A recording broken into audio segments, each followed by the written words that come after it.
really, really have not been meditating lately.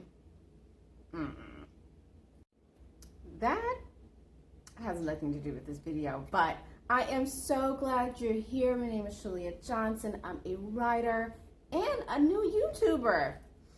Round of applause. I just got on YouTube several days ago and I'm jumping in with Vlogmas.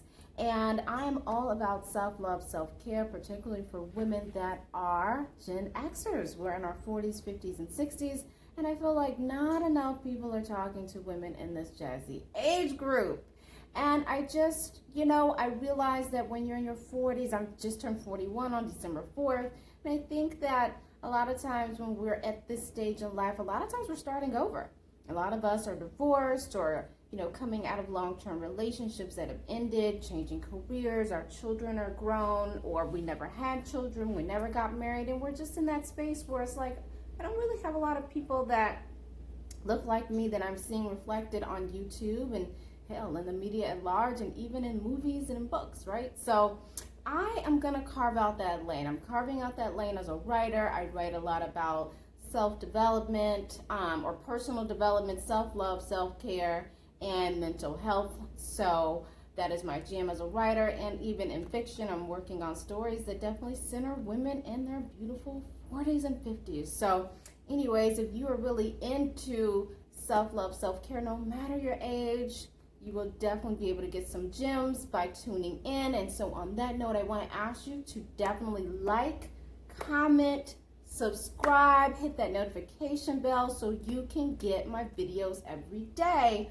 I'm really liking this daily video thing, so even after Vlogmas, I might just keep it moving. I'm really, really liking it. So thank you for those of you that have subscribed and that are tuning in. So I'm trying to make these videos right around the 10-minute mark every day for Vlogmas, and so I'm just gonna jump right in.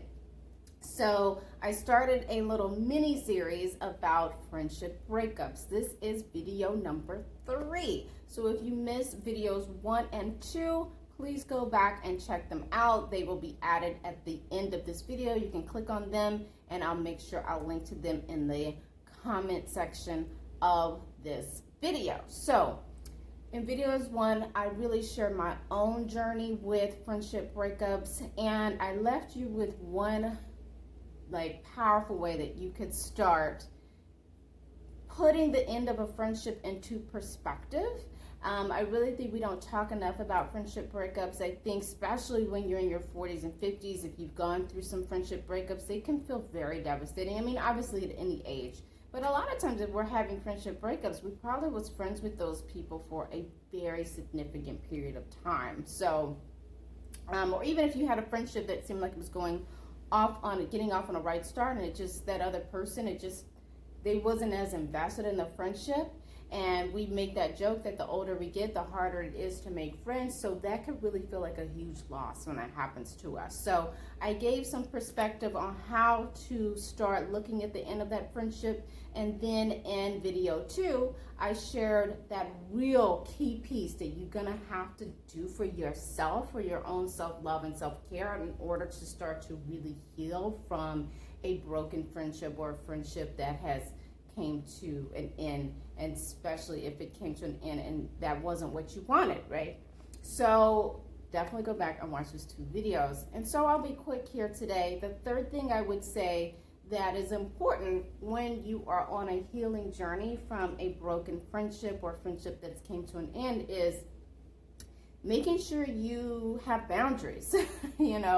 Make sure that going forward, after you've done those kind of things I mentioned in videos 1 and 2, is you have boundaries around that person.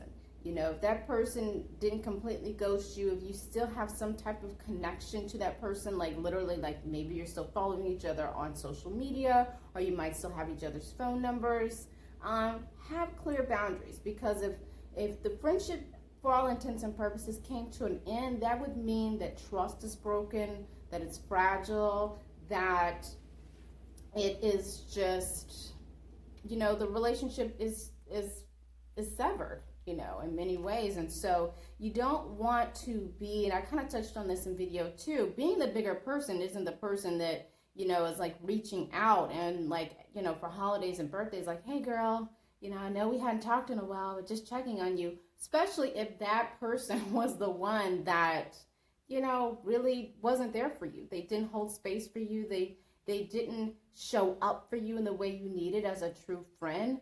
You don't need to be the bigger person by being Miss Nice Girl, like have boundaries. If they want to engage with you, make it short, sweet, set the tone of like, you're not going to be in and out of my life. You're not going to just, treat me one way for an extended period of time. And then after we've having a cool down phase, you could just act like nothing never happened. I mean, the relationship really, or in many ways, in that initial iteration has come to an end. And if you are open to having a friendship with them again, make sure you have boundaries. Do not be codependent. Just don't. Like that keeps you in a vicious cycle of continuous self-harm.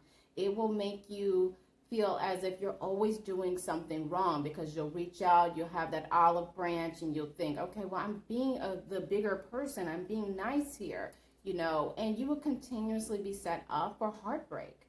And so set boundaries with that friend if you still have contact with them. I would say just for the most part, you don't have to completely ghost each other. Sometimes that's healthy. Sometimes that's the best thing. I'm not a person that's against ghosting if there has been harm done, if there has been abuse done, particularly like emotional abuse.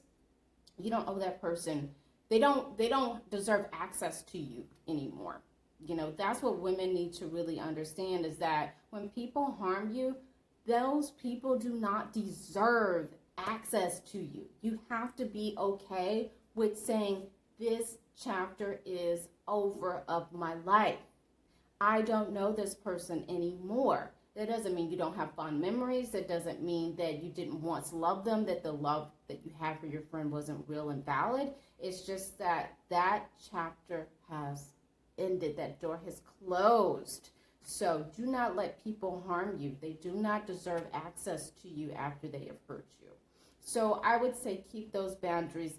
And then even for friendships going forward, set boundaries from jump.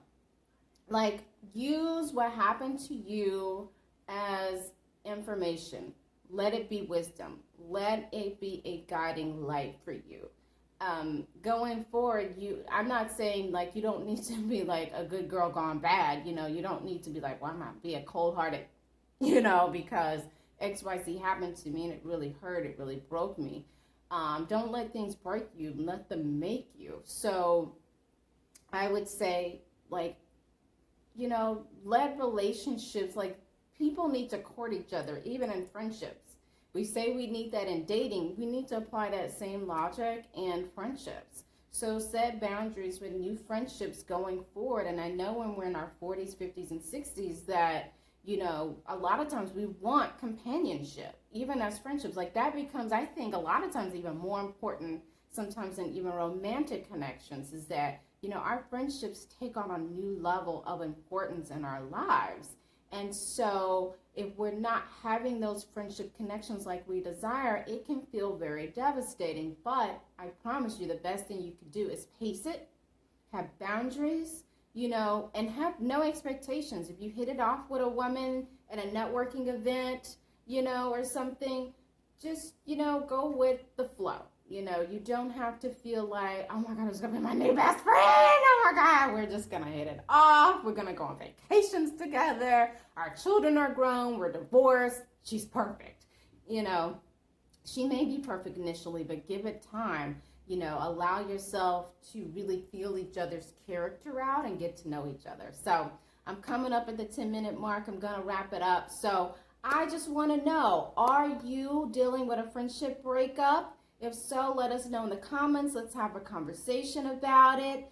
And I thank you so very much for tapping in, and mentally and emotionally and spiritually, and also just tapping in and watching this video. So please give it a thumbs up, smash that subscribe button, hit those notifications, and thank you so very much. I hope that you all have a lovely week.